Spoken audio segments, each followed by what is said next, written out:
Assalamualaikum warahmatullahi wabarakatuh. Alhamdulillah. Alhamdulillahi rabbil alamin.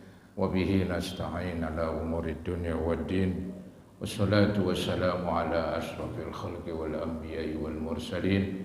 Sayyidina wa maulana Muhammadin wa ala alihi wa ashabihi ajma'in, amma ba'd.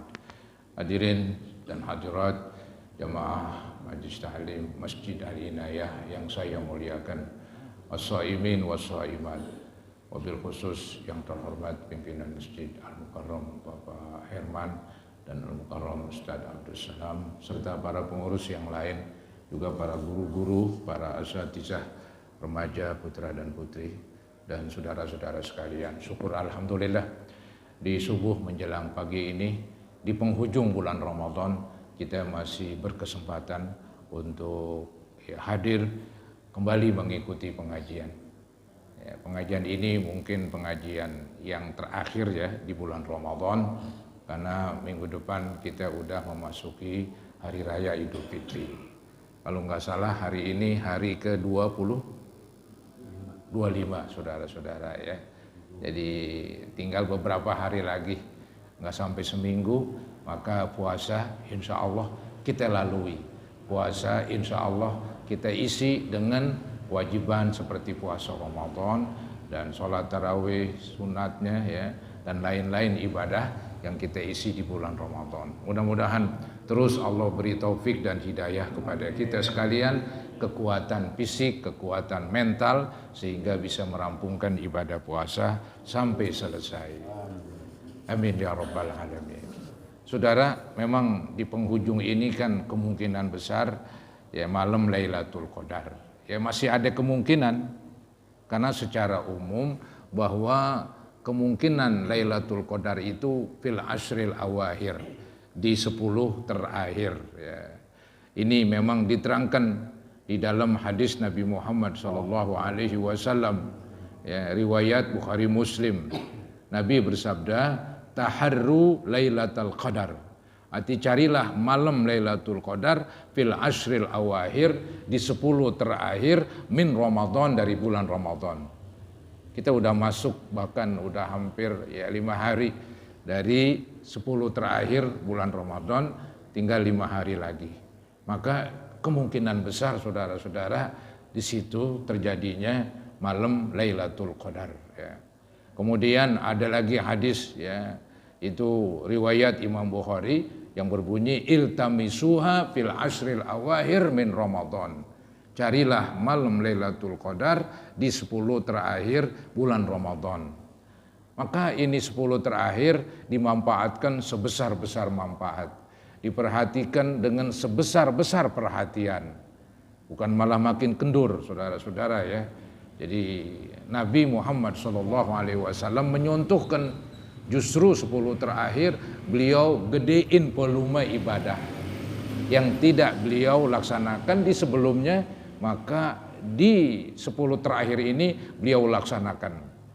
Ini para ulama menggambarkan kemungkinan Nabi memperbanyak ibadah di 10 terakhir. Pertama, untuk mendapatkan Lailatul Qadar. Kedua, hikmahnya supaya akhir Ramadan ditutup dengan yang paling bagus. Jadi sesuatu perbuatan itu kan dinilai di ujungnya. Ya, ada ungkapan berbunyi innamal a'malu bil khawatim. Sesungguhnya perbuatan itu dilihat ujungnya. Kayak seseorang ya mungkin di awal-awal hidupnya, di masa remajanya, memasuki masa tua masih nakal aja begitu. Di akhir-akhir dia bertobat, dia benar. Maka saudara-saudara semuanya menjadi beres. Ya, karena dilihat ujungnya begitu, nggak dilihat dulunya. Dulunya dia bengkok, dulunya dia nakal, tapi di penghujung akhir hidupnya dia menjadi orang baik. Nah itu saudara-saudara termasuk bagus begitu.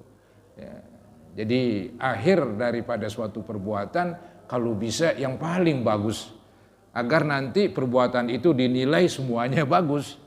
Nah ini ada yang bilang di dalam beberapa kitab, Nabi menghidupkan 10 terakhir supaya akhir Ramadan diisi dengan yang paling bagus, yang terbaik dari yang baik ya.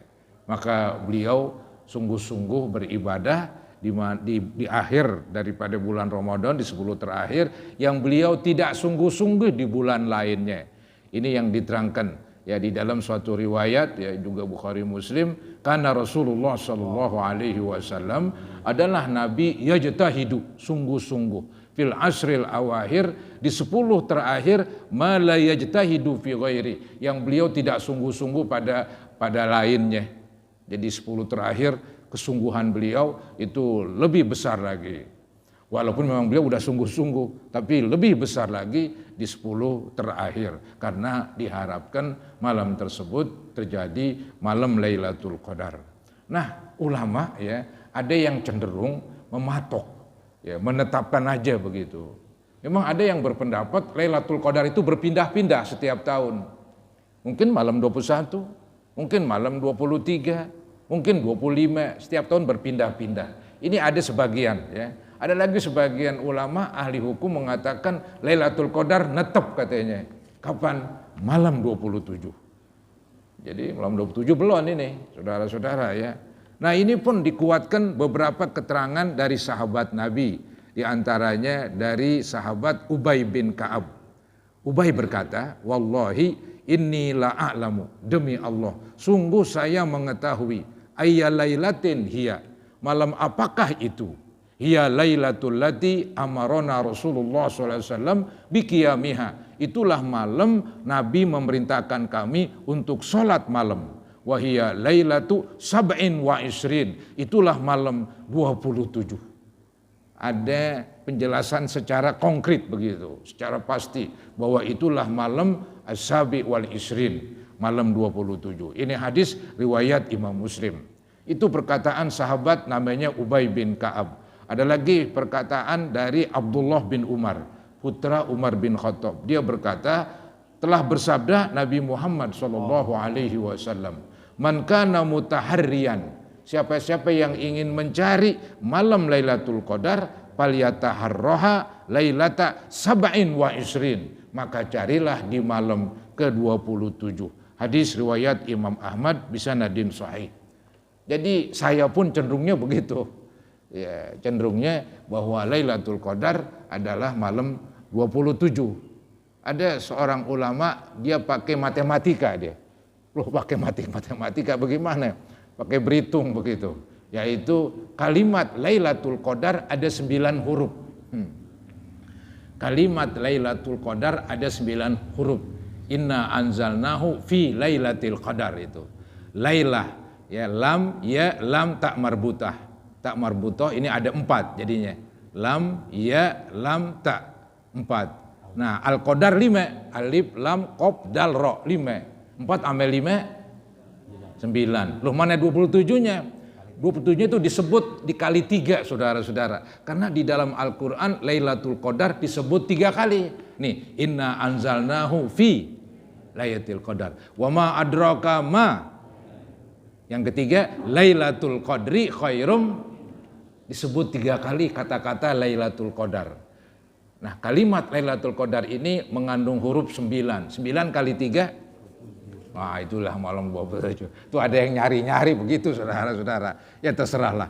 Yang penting memang ada ulama-ulama dia memutuskan bahwa malam Lailatul Qadar malam 27. Baik kita merasa atau tidak merasa, baik kita mengalami pengalaman spiritual atau tidak mengalami, yang penting malam 27 udah dipastiin malam Lailatul Qadar yang disebut dalam Al-Quran khairun min alfi syahr, lebih baik dari 1000 bulan. Pengertian lebih baik dari 1000 bulan artinya ibadah pada malam tersebut melebihi, bukan 1000 bulan aja, melebihi khairun, ya melebihi dan lebih baik dari ibadah 1000 bulan. 1000 bulan ya 83 tahun lebih katanya. Iya. Jadi begitu besar, saudara-saudara. Ada yang mengatakan hikmah Allah berikan kepada umat Nabi Muhammad malam Lailatul Qadar karena mereka umurnya pendek-pendek. Ya, antara 60-70. Amaru ummati ma baina sittin wa sab'in. Umur umatku antara 60-70. Wa qalilum man yajuzu dzalik. Sedikit dari mereka yang melewati itu. Ya.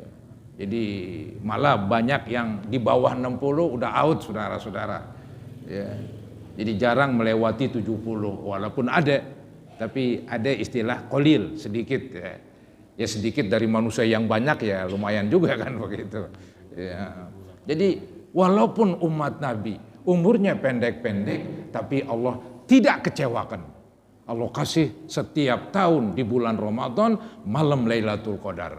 Jadi dia beribadah pada malam tersebut sama aja ibadah seharga 1000 bulan atau 83 tahun lebih. Kalau dia mengalami Lailatul Qadar setiap tahun, anggap 10-20 kali, waduh 10 aja udah 830 tahun umurnya. Waduh, iya. Jadi ada yang 1000 tahun umurnya saudara-saudara. Itu. Jadi biarlah istilahnya emang ini udah ketentuan. Kita ini umat Nabi umurnya ya jarang yang tua banget begitu ya. Mau atau nggak mau ya meninggal mesti saudara-saudara. Senang atau nggak senang ya mati tetap terjadi. Kita nggak bisa mengelak begitu. Itu memang udah suratan, sudah keputusan Allah begitu. Tapi Allah nggak kecewakan walaupun umurnya pendek. Setiap tahun kalau orang muslim beribadah, amprokan dengan Lailatul Qadar, dia mendapat umur seakan-akan 1000 bulan 83 tahun lebih. Ya, bukan main. Maka nanti nih yang saya tahu umat Nabi Muhammad di sorga paling bagus dibandingkan umat-umat lain. Umat Nabi Nuh, umat Nabi Ibrahim, umat Nabi Musa, umat Nabi Isa. Umat Nabi Muhammad dia yang monopoli paling banyak, paling bagus, pokoknya paling-palingnya aja. Iya semuanya paling dulu, semuanya ada saudara-saudara tuh. Ya, Allah nggak kecewain begitu, walaupun umurnya pendek-pendek. Ini dilihat dari sisi Nabi Muhammad SAW, seorang Nabi yang merupakan pemimpin para Rasul dan sekaligus pemimpin umat manusia dunia akhirat. Begitu beliau, maka umatnya berimbas. Sehingga umatnya menjadi umat khairul umam, sebaik-baiknya umat. Sehingga di sorga pun yang paling baik. Ya, jadi inilah saudara-saudara hikmah Allah berikan malam Lailatul Qadar. Kemudian mungkin timbul pertanyaan, bagaimana sih cara menghidupkan Lailatul Qadar? Memang kalau Lailatul Qadar itu tidak diisi dengan ibadah, ya nggak ada gunanya. Nggak diisi. Yang penting kan diisi begitu, diisi dengan ibadah. Nah, Imam Shawi dan juga Imam Nawawi Bantan dalam beberapa kitab. Imam Shawi di dalam Hasyiah Jalalain. Kemudian Imam Nawawi Bantan dalam kitab Nihayatuz Zen. Itu memberikan tingkatan di dalam mengisi malam Lailatul Qadar. Ada yang disebut tingkatan paling rendah. Paling rendah. Beliau mengatakan tuh Imam Nawawi Banten dalam kitabnya bahwa menghidupkan Lailatul Qadar paling rendah yaitu sembahyang Isya berjamaah sama subuh berjamaah. Enteng saudara-saudara, kayaknya semua orang bisa. Semua orang bisa itu. Bahkan saya bilang bahkan kita pun mengisi dengan sembahyang tarawih. Ditambah lagi dengan witir, mungkin dengan zikir. Jadi kayaknya sih bukan saja paling rendah, udah mulai naik ke tingkat 2.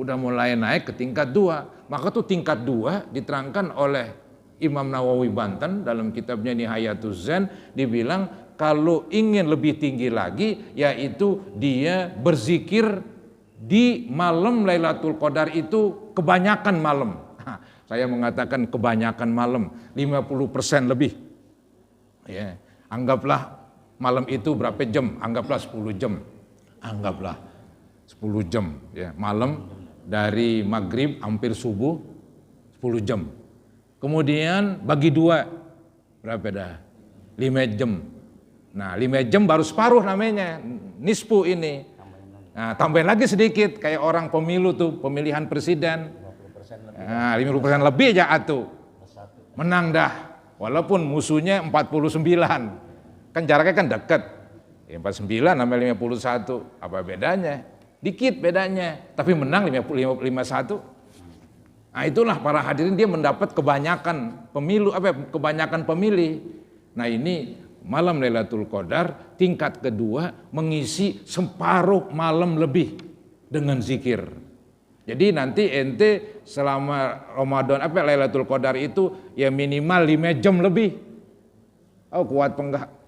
5 jam lebih. Terserah mau mulai jam berapa kek. Enggak mau mulai jam 10. Hitungannya 11, 12, 1, 2, 3. Jam 3 baru berhenti. Enggak kuat dah. Kalau saya enggak kuat. Nah, yang kuat paling isya sampai subuh. Tambah tarawih dah. Witir. Itu kalau begitu itu tingkat 2 itu namanya mu'zam Lailatul Qadar. Ya, artinya 50% lebih malam Lailatul Qadar diisi dengan zikir.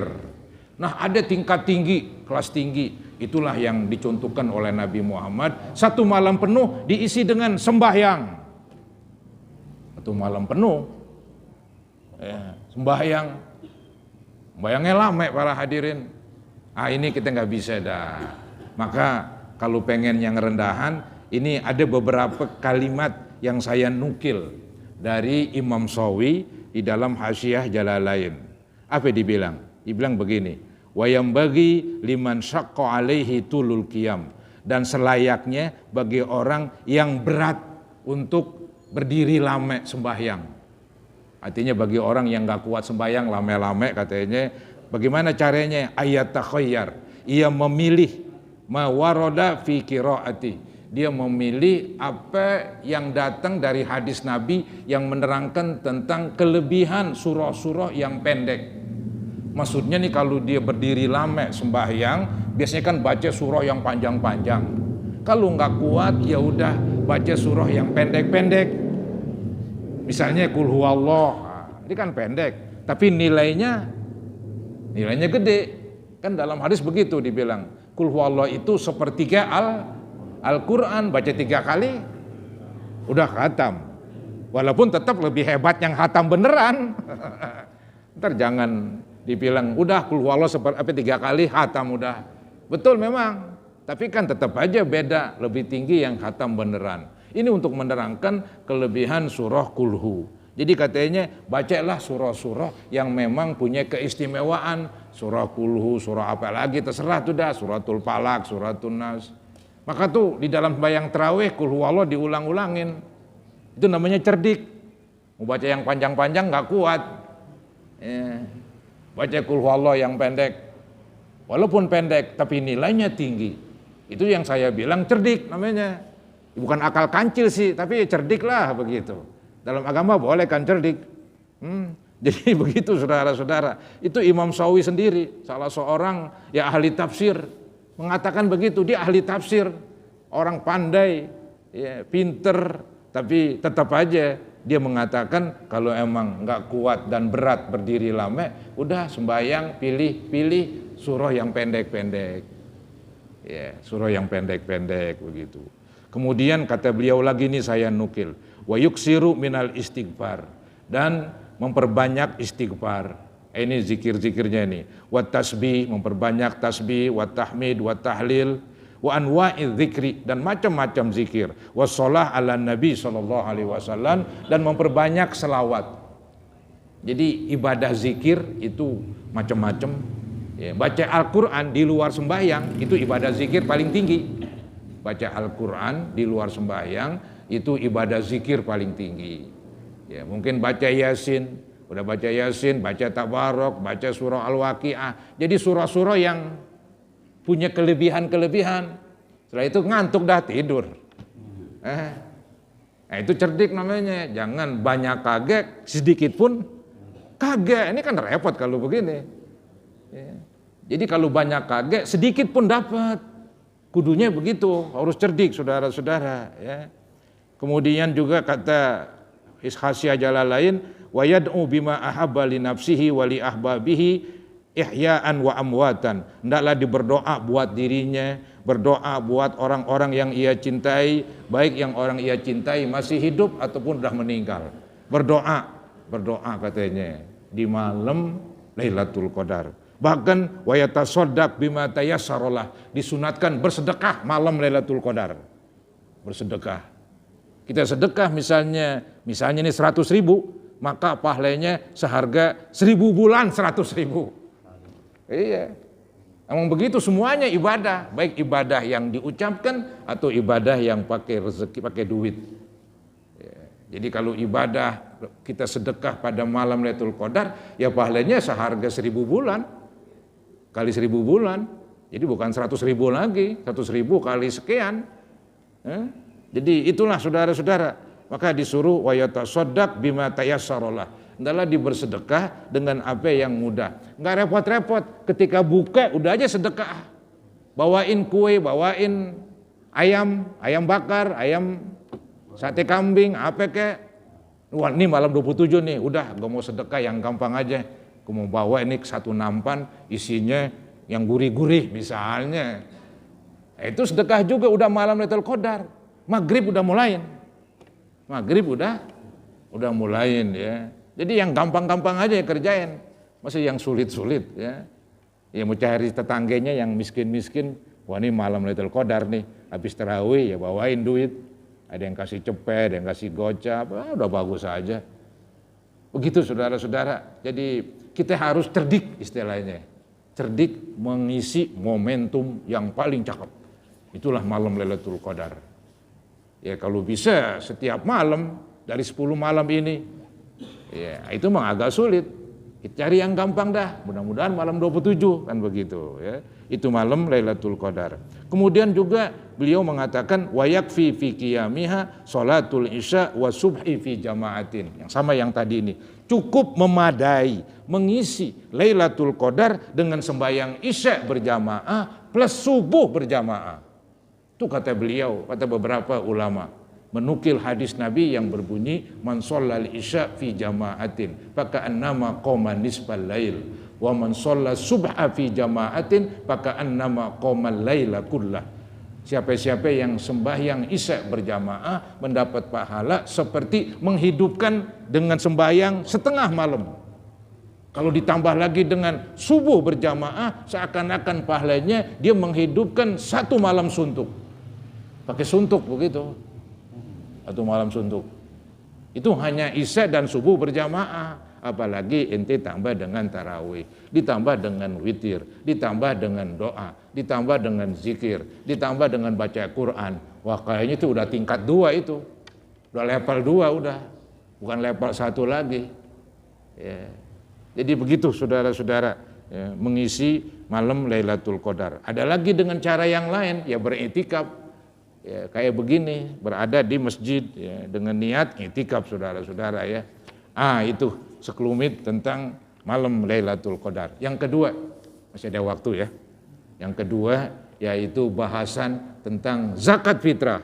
Boleh jadi karena kesibukan apalagi menghadapi lebaran, kelupaan zakat fitrah. Wajib bayar. Anggap tahun kemarin saya lupa. Jatuh di utang. Wajib para hadirin. Anggap ada orang kaya baru sadar. Wah iya gue selama hidup gak bayar zakat fitrah, hitungin aja. Hitungin saudara-saudara, utang wajib dibayar. Utang kepada manusia wajib dibayar, apalagi utang kepada Allah. Wajib dibayar. Itu zakat fitrah itu kewajiban. Percis kayak kewajiban puasa. Kalau tarawih hukumnya sunnah muakkadah. Witir juga begitu. Tapi saudara-saudara, zakat fitrah adalah sesuatu yang fardu. Nah ini zakat fitrah diterangkan dalam beberapa hadis. Di antaranya riwayat Abu Daud, Ibnu Majah, Imam Hakim. Ini hadis-hadis hasan, yaitu riwayat dari Abdullah bin Abbas. Berkata Abdullah bin Abbas, farada Rasulullah SAW shadaqatal fitri. Nabi memperdukan sedekah fitrah. Kata-katanya memang sodaqoh, tapi artinya zakat. Jadi Nabi mewajibkan mempardukan zakat fitrah, kemudian diterangkan tujuannya itu tuhratan lisaim minal lagwi warrafas. Zakat fitrah adalah pembersih bagi orang yang berpuasa dari perkataan dan perbuatan keji dan dari perkataan yang cabul alias kotor. Saudara, kita kan udah berusaha ya. Ketika kita melaksanakan puasa, kita berusaha dengan sebaik-baiknya. Kita ingin jaga mutu, tapi kan namanya manusia tetap aja ada terpleset begitu. Nah ini masih ada kesempatan. Dengan zakat fitrah yang kita keluarin membersihkan dan menghapus yaitu keterplesetan, menghapus dosa-dosa kita yang mungkin kita kerjakan pada waktu puasa. Jadi alhamdulillah ada kesempatan untuk membersihkan diri dengan zakat fitrah. Di samping memang dia kewajiban. Kemudian juga fungsi zakat fitrah yang kedua wa tu'matan lil masakin, untuk memberi makan kepada orang miskin. Jadi menghadapi lebaran itu memang ya disunatkan ya pengeluarannya sebelum sembahyang Id. Sunatnya. Maksudnya ini zakat fitrahnya wajib, tapi timingnya waktu ngeluarin ya paling afdol sebelum sembahyang, setelah subuh. Tapi dari sekarang juga udah boleh. Cuman tuh waktu yang paling afdol. Maka tuh waktu ngeluarin zakat fitrah tuh ada 4 kalau nggak salah. Yang pertama waktul jawaz artinya, waktu boleh. Boleh-boleh aja ngeluarin zakat. Zakatnya wajib, cuman saya ngomong waktu. Ya, zakat fitrahnya waktunya nih, segi waktunya, paham ini kalimat. Segi waktunya. Ada waktul jawaz, waktu boleh. Pengertian waktu boleh, inti udah boleh ngeluarin. Itulah memasuki hari pertama bulan Ramadan. Boleh ngeluarin zakat fitrah. Kemudian naik yang paling tinggi, sunat yang tadi itu sebelum berangkat sembahyang Id. Mungkin agak repot kali, ya, agak repot itu. Panitia kasihan panitia udah. Ya, sembahyang Id sebelumnya bagi-bagiin, berat dah. Langsung mendingan. Iya berat udah diatur dah bagaimana ya. Itu yang paling bagus begitu. Nah itulah katanya bahwa orang miskin dipenuhin kebutuhan pokoknya. Sehingga mereka pada girang ya, sekaligus memberi makan dan berbagi kepada mereka ya. Jangan sampai mereka keliling sono kemari karena nggak punya beras, nggak punya nasi. Sedangkan kegembiraan di hari raya bukan monopoli orang kaya doang, dia monopoli semua orang Islam. Yang beragama Islam lebaran alias lebar senyumnya, lebar, masih pada merengut, ditekuk mukanya kan begitu. Lebar semua, supaya lebar maka orang miskin dipenuhi kebutuhan pokoknya. Ya, jadi itu saudara-saudara, tu'matan lil masakin, zakat fitrah untuk berbagi kepada orang miskin. Lagi dengan kita berpuasa kita merasakan nggak enak lapar, nggak enak haus. Cuman kita lapar haus paling beberapa jam, maghrib aja kita gagares kan begitu. Kalau orang miskin jangan-jangan maghrib, isya, ketemu pagi berasa nggak ada. Ya. Tapi sih di Jakarta alhamdulillah ya. Ya, di Jakarta alhamdulillah ini semiskin-miskinnya orang buat makan ada. Ya, asal mau kerja aja dia, mau kerja kena kayak apa kayak dapatlah 3 liter 2 liter kerok kan begitu. Kalau mau kerja itu di Jakarta kayaknya begitu, nggak tahu di kampung mana-mana gitu. Ya, ada yang begitu berhari-hari ya nggak ada nasi, makan apa adanya, ada singkong makan singkong, ada ubi makan ubi, nggak jelas jadinya. Ya, makanannya nggak jelas saudara-saudara ya. Tapi di Jakarta ya alhamdulillah. Yang penting hari Lebaran milik semua umat Islam. Yang kaya, yang miskin, yang pertengahan ekonominya. Nah si miskin supaya diberikan kebutuhannya. Sehingga mereka senang di hari raya Idul Fitri. Itu yang disebut bahwa zakat fitrah tu'matan lil masakin. Untuk memberikan makan kepada orang miskin. Hadis selanjutnya berbunyi, paman addaha qabla shalah fahiya zakatun maqbulah. Barang siapa yang ngeluarin sebelum sembahyang Id, itulah zakat yang diterima. Ya, jadi supaya diterima dan berpahala gede, maka keluarin sebelum sembahyang. Ya sekarang pun udah bisa para hadirin. Waman addaha ba'da shalah. Barang siapa yang ngeluarin zakat setelah sembahyang Id, fahiya shadaqatun minas shadaqat. Maka pahalanya jadi pahala sedekah, jadi merendah. Bukan nggak diterima, bukan berubah tadinya wajib zakat fitrah jadi nggak wajib karena dikelupaan. Dikeluarinnya setelah tetap wajib dikeluarin, cuman waktunya. Nah, di sini ada kesalahan. Maka dikatakan nih, bila mana mengeluarkan setelah sembahyang Id makruh, belum sampai haram, belum sampai dosa, dibenci itu. Artinya lu dibenci itu ngeluarin zakat fitrah habis sembahyang Id, tapi tetap wajib. Ya, jangan ntar dibilang makruh, oh jadi nggak jadi zakat fitrah dah. Wah itu kusut pemahamannya. Jadi tetap zakat fitrah tidak bisa tidak, wajib dikerjakan. Cuman setelah sembahyang Id hukumnya makruh. Maksudnya apa? Kita ditekan supaya segera ngeluarin zakat fitrah. Jangan kita ngeluarin setelah sembahyang Id, maka hukumnya makruh. Yang makruh menghilangkan pahala wajib zakat. Maka yang dapat pahala sedekah katanya. Tapi tetap dia wajib ngeluarin zakat fitrah. Cuman nilainya ke bawah. Gugur juga kewajiban. Gugur kewajibannya pasti. Nah kemudian yang ketiga tadi kan dinguarin di bulan Ramadan, itu waktu jawaz. Dinguarin sebelum sembahyang Id itu waktu sunat.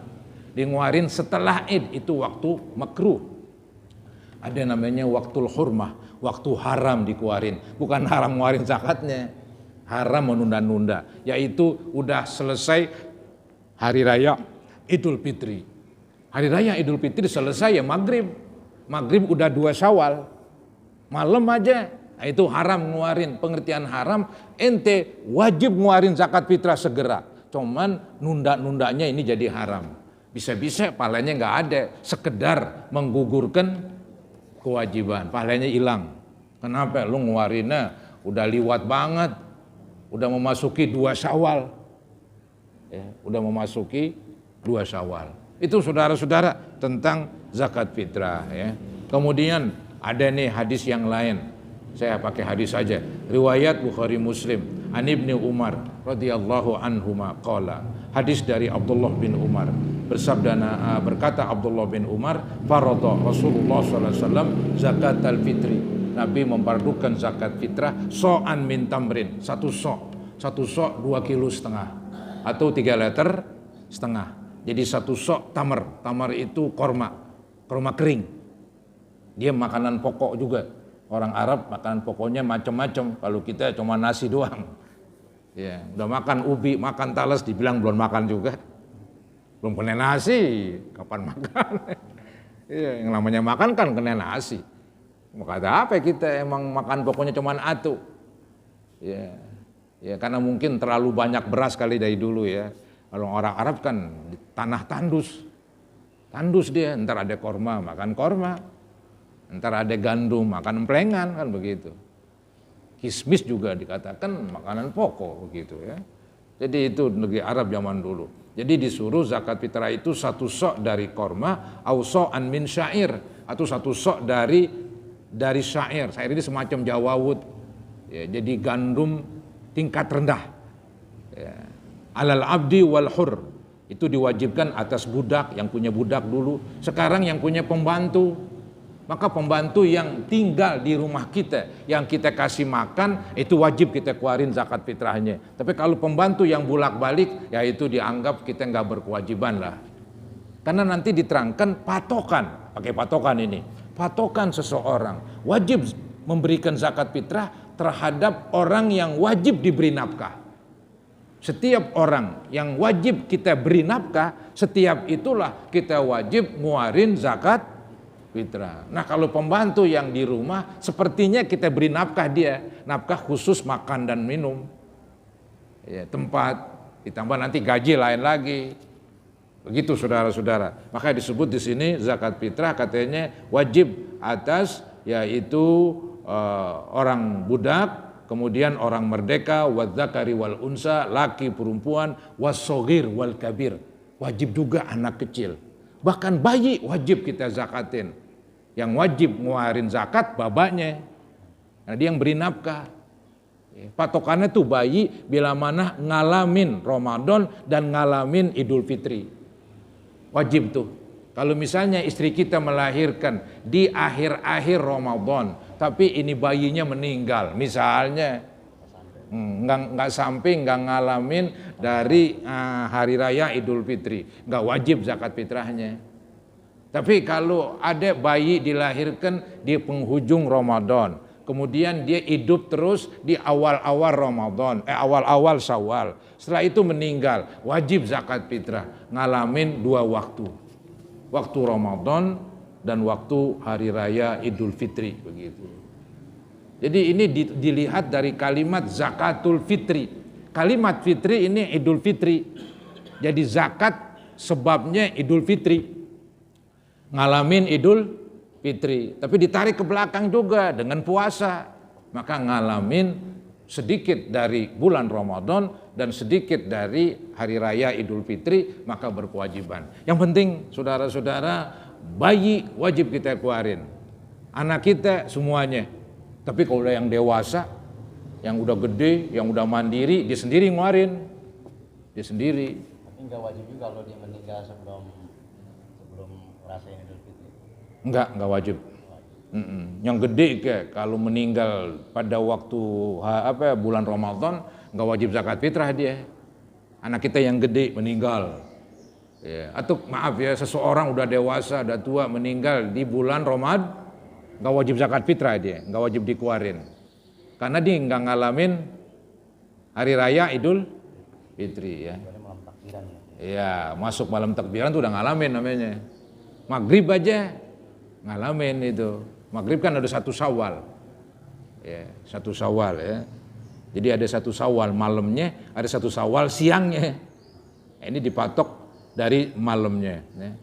Jadi saudara-saudara, zakat fitrah demikian itu ya. Jadi anak kecil yang dewasa wajib dikeluarin. Wa amara biha an tuadda qabla khurujin nas ila shalah. Diperintahkan ngeluarin zakat fitrah sebelum orang keluar untuk sembahyang Id. Yang tadi itu hadis Bukhari Muslim. Di nomor 3 lanjutannya hadis dari Imam Daruqutni wal Baihaqi, hadisun sahih dari Abdullah bin Umar. Amarana Nabi sallallahu alaihi wasallam bi shadaqatil fitri. Nabi memerintahkan kami untuk ngeluarin zakat fitrah anis shagir wal kabir, dari anak kecil dan dewasa, wal hurri wal abdi, orang merdeka dan budak. Ada di ujung hadis berbunyi mimman tamunun, dari orang-orang yang wajib kamu beri nafkah.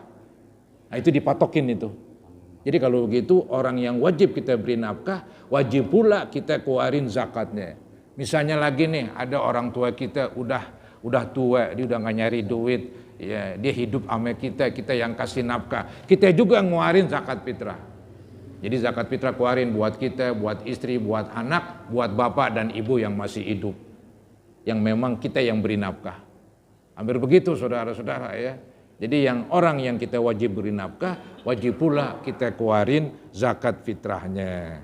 Maka ini jangan sampai orang miskin lagi nih. Orang miskin jangan merasa dia itu nggak wajib zakat.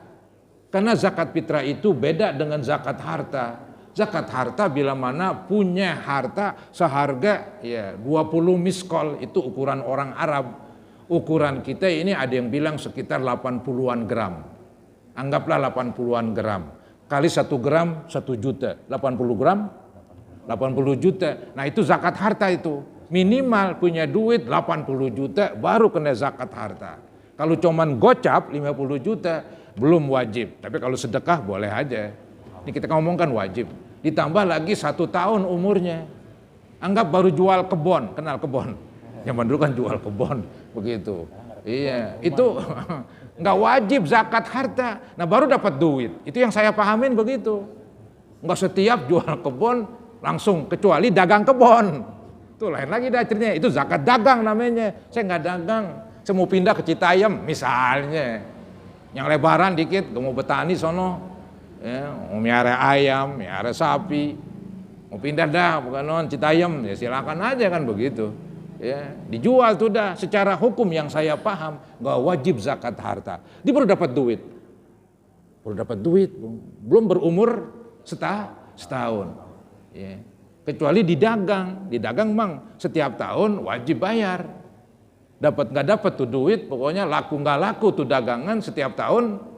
Nah itu namanya zakat dagangan. Ya. Ini zakat harta belum ngendep, baru dapat. Yang saya tahu itu nggak wajib, orang habis jual apa nih, motor, jual mobil, ya, langsung wajib zakat. Saya berpendapat belum wajib. Iya, karena nggak ada istilahnya zakat jual tanah. Kalau zakat dagang tanah, jadi pengembang, itu ada memang. Ya. Apa ya lagi contohnya, dia pedagang motor emang dari tahun pertama, tahun bulan puasa kemarin mulain. Puasa sekarang wajib zakat dagang motor. Cuma disebut zakat dagang aja. Motor yang ada berapa jumlahin, ame duit yang ada kumpulin jadi satu, keluarin 2,5%, begitu. Nggak sampai nggak juga. Iya, kalau nggak sampai yang 80 juta ya kagak. Hitung-hitung ini motor tinggal satu, duit habis. Ini motor cuma 5 juta, walaupun dagang motor, apa yang lo mau zakatin? Bangkrut dizakatin. Motor cuma 5 juta, motor bojot, kenal bojot? Butut saudara-saudara ya. Kita dagang motor bekas, udah lama memang dari dulu profesinya begitu. Tiap tahun wajib ngeluarin zakat, cuman dilihat mencapai nisab enggak. Kalau haul memang tiap tahun dia, laku enggak laku. Lihat nisabnya itu, motor yang ada ya dikalkulasi berapa duit. Kalau 10 juta ya enggak wajib zakat, 10 juta doang, belum sampai 80-an. Baik jual sampi satu. Jualan sampi. Iya. Sampi apaan tuh? Sampai korban. Sampi korban. Ya bisa lah. Atau ya ada yang 80 juta. Wah itu gede tuh. Iya. Jadi mahalan sampi sama motor ya. Bukan main. Bukan main.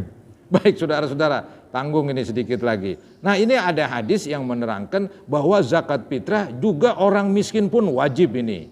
Hadis riwayat Ahmad, Abu Daud yang berbunyi an Abdullah bin Sa'labah an abihi radhiyallahu an qala Rasulullah sallallahu alaihi wasallam sa'un min burrin au qamhin ala kulli imri'in. Artinya satu sok dari gandum ya atas orang-orang Islam, sogirin wa kabirin, orang Islam yang kecil atau yang dewasa, hurrin au abdin, merdeka atau budak, zakarin au unsa, laki atau perempuan, ghaniyin au fakirin, kaya atau miskin. Tuh, kaya atau miskin wajib zakat fitrah. Iya, jadi si miskin di samping dia berhak nerima, dia juga wajib zakat fitrah. Kalau ada patokannya tadi, malam takbiran dan siang lebaran berkecukupan. Kalau zakat harta kan tadi sekitar puluhan juta, itu zakat harta. Zakat fitrah enggak begitu, bila mana malam takbiran, ame siangnya lebaran, buat makan ada, buat pakai ada lebihnya, wajib ngeluarin zakat fitrah. Jadi si miskin nampaknya di Jakarta diwajib zakat fitrah, di samping dia berhak nerima. Ya.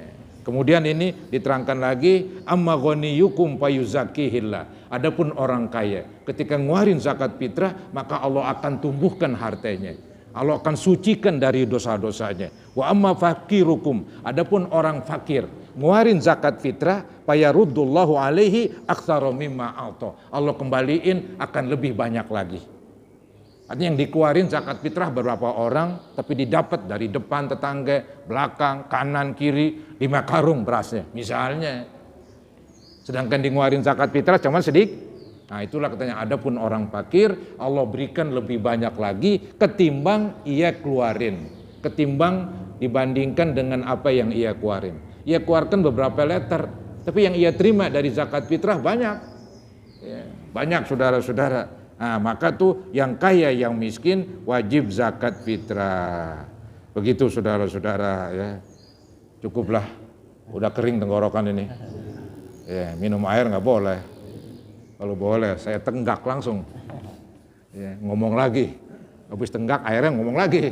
Sekarang udah nggak bisa nenggak saudara-saudara ya. Jadi ya walaupun kayaknya itu yang penting-penting udah saya sampaikan. Itu yang penting-penting ya. Jadi zakat fitrah, hari raya malam tadi Lailatul Qadar ya, udah saya terangkan semua aja. Mudah-mudahan ini menjadi ilmu yang bermanfaat. Amin ya rabbal alamin. Doa apa pertanyaan? Yang doa aja langsung. Doa langsung dah para hadirin. Udah siang nih. Mari kita baca suratul Fatihah.